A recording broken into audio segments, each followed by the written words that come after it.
Sabi mo Mayroon na pong ino-offer sa amin para sa kabila po. para bumaliktad. Yes po. Magkano? Yun po, 20 to 25 million po.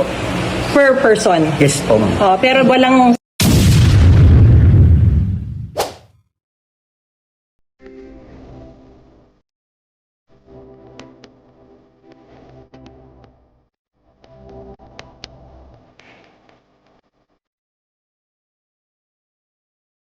pakiramdam nyo na nag-recant yung mga kasama nyo at ang sabi, may mga ilan na rin daw kasamahan na nag-iisip na rin na sumama sa kanila.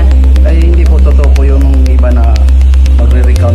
Sila, decision nila yun, pero kami, buo loob namin para panindigan namin yung totoo yung sinasabi namin.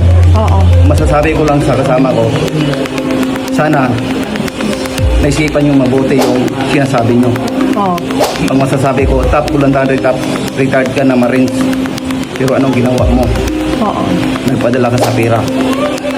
Sana naisipan mong mabuti yung kasama mo na nahikayat mo silang tatlo na kayo ang nag-usap-usap na bumaliktad kayo. Yun lang, ma'am. Kanino nyo sinasabi yan? Sa- To whom is this addressed? Etong, Kasama ko. oo. Sino dun sa apat na yon ang sinasabi Sila nyo? apat. Silang apat. Yes po. Oo. So hindi totoo na meron gusto pang Hindi sumunod? po. Sila Oo. lang po yung nagdesisyon na Yung sinasabi niya na may financial assistance na binigay sa inyo, in-offer sa inyo, hindi totoo yun? Hindi po. Wala pong... Pero ngayon, may ino-offer sa inyo? Ano yung sinasabi mo Mayroon na pong ino-offer sa amin para sa kabila po. para bumaliktad? Yes po. Magkano? Yun po, 20 to 25 million po. Per person? Yes po. Oh, pero